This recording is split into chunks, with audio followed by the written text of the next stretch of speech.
नमस्कार मित्रों। राहु का जो गोचर हो रहा है मेष राशि से मीन राशि में जा रहे हैं, अर्थात वक्री गोचर हमेशा राहु का होता है। तो हम इसका फल जान रहे हैं 12 राशियों पर। अभी तक हमने मेष से लेकर कुंभ तक की चर्चा की है।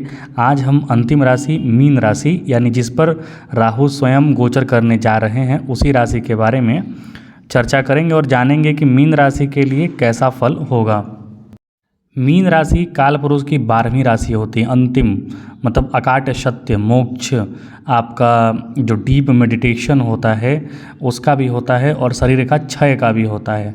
अब यहाँ पर यदि आपका राशि में आपके जो चंद्रमा है यदि 12 नंबर में बैठे हैं या फिर आपका लगन 12 नंबर का है तो आप ये वीडियो देख सकते हैं। राहु का लगन में जाकर बैठना एक तरीके से अच्छा फल देता है। अच्छा फल इन सेंस कि राहु एक पराक्रमी ग्रह है और जब भी कोई पराक्रमी ग्रह, एक बलवान ग्रह लगन में जाता है तो व्यक्ति का आत्मविश्वास बढ़ जाता है।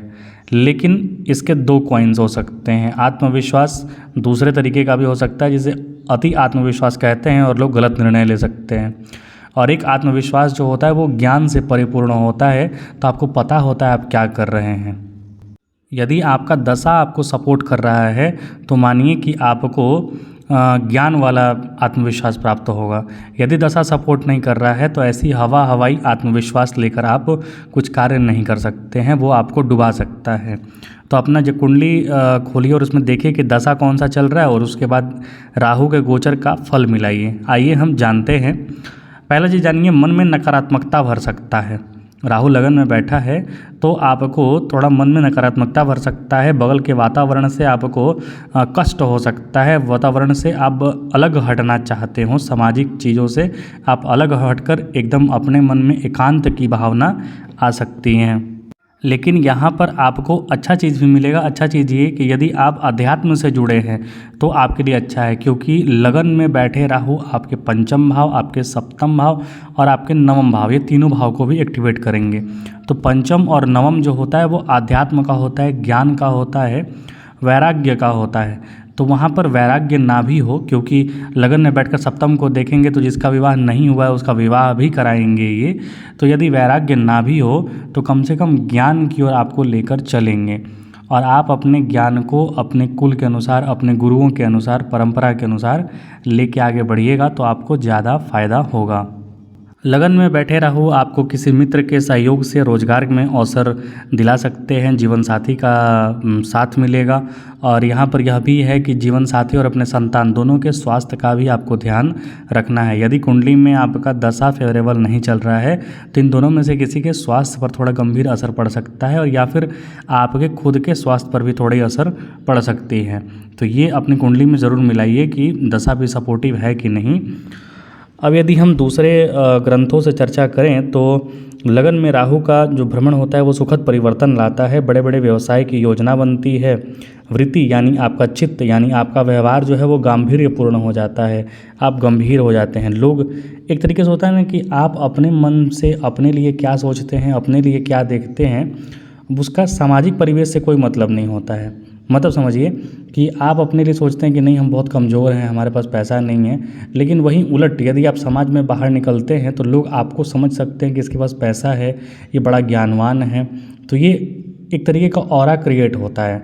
आपके पास भले ही कुछ ना हो, जैसे कहा जाता है ना कि जो भुजंग मतलब जो सांप के पास यदि विष ना भी हो तब भी यदि वो फुंफकार मारता है तो लोग डरते हैं। तो उसी प्रकार की स्थिति यहाँ पर होती है। यदि दशा का सपोर्ट नहीं है, आपके पास ज्ञान नहीं है, लेकिन फिर भी यदि आप ज्ञान झाड़ने की कोशिश करते हैं तो लोग आपको ज्ञानी मान लेंगे। तो राहु लगन में बैठकर लगन में गोचर करके आपको यश दिलाता है, मान सम्मान प्रसिद्धि दिलाता है और अच्छे काम में लोगों का प्रभाव भी पड़ता है। आपका संबंध जो है धनी स्त्री से हो सकता है। आपके मित्र धनी स्त्री मतलब स्त्री जाति के लोगों से आपकी मित्रता ज़्यादा बढ़ सकती है।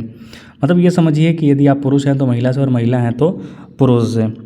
व्यवसाय ठीक चलता है। लोगों का विवाह, उपनयन आदि में मदद मिलता है। अर्थात यहाँ पर घर में मांगलिक कार्य होने का भी अवसर बनता है। आपका विवाह नहीं हुआ है तो समझिए आपके लगन में राहु विराजमान होकर आपके विवाह का योग पूर्णतः निर्मित करेंगे, क्योंकि राहु का काम है थोड़ा परेशान करना, सामाजिक चीज़ों में उलझाना, इस कलयुगी चीज़ों में उलझाना। तो आप कैसे उलझेंगे जब तक कि आप दाम्पत्य जीवन में नहीं जाएंगे। याद रखिए जो ऋषि श्रृंगी थे ना, उनके पिता जो विभांड ऋषि थे, वो ऋषि श्रृंगी को एकदम ऐसा आश्रम में रखे थे कि पेड़ पर लताएं नहीं होती थी, अर्थात उनको एकदम नैष्टिक ब्राह्मणचर्य उनको बनाए हुए थे। लेकिन जब पता चला बाद में कि नहीं, उनका भाई तो विवाह होना ही है, और उनका विवाह किससे होना है, तो भगवान राम के बड़े जो बहन थी शांता, जिनको कि राजा दशरथ ने अंग नरेश के जो राजा थे रोमपाद, उनकी कोई संतान नहीं था, तो उनको राजा दशरथ ने उनको दे दिया था क्योंकि वो उनके मित्र थे। तो जब अंग नरेश परेशान हुए क्योंकि अंग राज्य में 12 साल से एकदम सूखा पड़ रहा था, वहाँ पर सुखाड़ आया हुआ था, तो वहाँ पर सभी ऋषि मुनियों ने जाकर मन उपाय बताया कि यदि आप जो विभांड मुनि के जो पुत्र हैं श्रृंगी मुनि, उनसे यदि आप अपनी पुत्री का विवाह करा देते हैं तो यहाँ पर जो अकाल है वो समाप्त हो जाता है। तो जो नैष्टिक ब्रह्मचर्य वाले स्वामी थे श्रृंगी ऋषि, उनको किसी प्रकार से रिझाकर और उस आश्रम से दूर लेकर आए ये लोग, अंग नरेश लेकर आए अपने अंग राज्य में, और उनका विवाह अपनी पुत्री दत्तक पुत्री शांता से करा दिया। और उसके बाद वहाँ पर बारिश होने लगी, मेघ बरसने लगे, बारिश होने लगी और सारा अकाल ख़त्म हो गया। तो यहाँ पर ये चीज़ देखिए कि जो समस्याएँ होती हैं, चाहे कोई भी चीज़ में उलझाना हो, तो राहु वहाँ पर एक्टिवेट होते हैं। मतलब चीज़ें सृजन कैसे होगा, आगे बढ़ेंगे कैसे, आप समस्याओं में कैसे फंसेंगे। और ज़रूरी नहीं है कि विवाह होने के बाद व्यक्ति समस्या में फंसता है।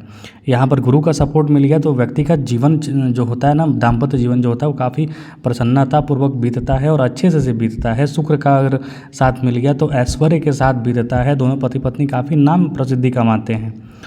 तो हमेशा उलझन ही नहीं होता है, लेकिन राहु वहाँ पर ज़रूरी है कि राहु कार्य करे और राहु विवाह कराए, क्योंकि याद रखिए मैक्सिमम विवाह जो है वो राहु ही कराता है लोगों की, और राहु कराता है तभी जाके यहाँ पर लोग फंसते हैं। अब ये आप पे डिपेंड करता है, आपकी कुंडली पे डिपेंड करता है कि राहु के साथ साथ गुरु भी मजबूत हो, शुक्र भी मजबूत हो, तो वो जीवन अच्छा चलता है।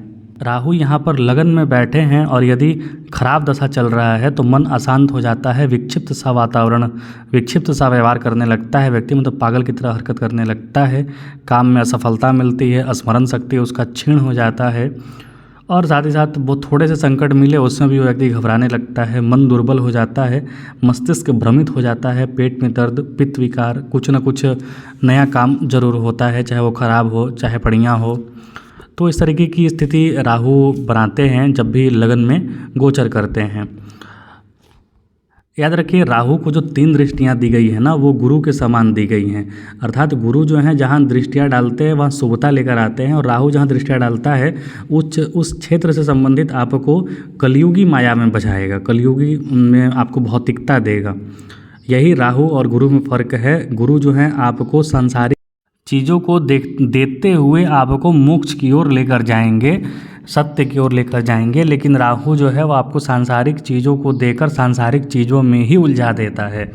यही अंतर होता है। तो यहाँ पर राहु लगन में बैठकर आपके पंचम भाव, आपके संतान भाव को भी एक्टिवेट करेगा। यदि आपके संतान नहीं है तो संतान होने के भी योग बनाता है, आपका विवाह नहीं हुआ है तो विवाह होने के भी योग बनाता है, आप यदि धर्म कर्म से जुड़े नहीं हैं तो वहाँ जुड़ने के भी योग बनाता है। लेकिन इसमें थोड़ा बहुत डिपेंड करेगा कि आपकी दशा कैसी चल रही है। आपकी दशा अच्छी चल रही है तो आपको सुखद परिणाम देखने को मिलेंगे। बुद्धि, चालाकी, गुप्त युक्ति, ये सब कुछ राक्षसों बुद्धि राहु का नैसर्गिक गुण है। ये सारे गुण आपके अंदर विद्यमान हैं, वो सारे गुण आपके अंदर अपने आप आ जाएंगे जब राहु आपके लगन में गोचर करेगा। तो ये गोचर आपके लिए कैसा बीतेगा ज़रूर बताइएगा कमेंट करके, और कुछ गलती कुछ त्रुटि हो तो क्षमा कीजिएगा। कृपया चैनल को लाइक शेयर सब्सक्राइब जरूर करें। बहुत बहुत धन्यवाद।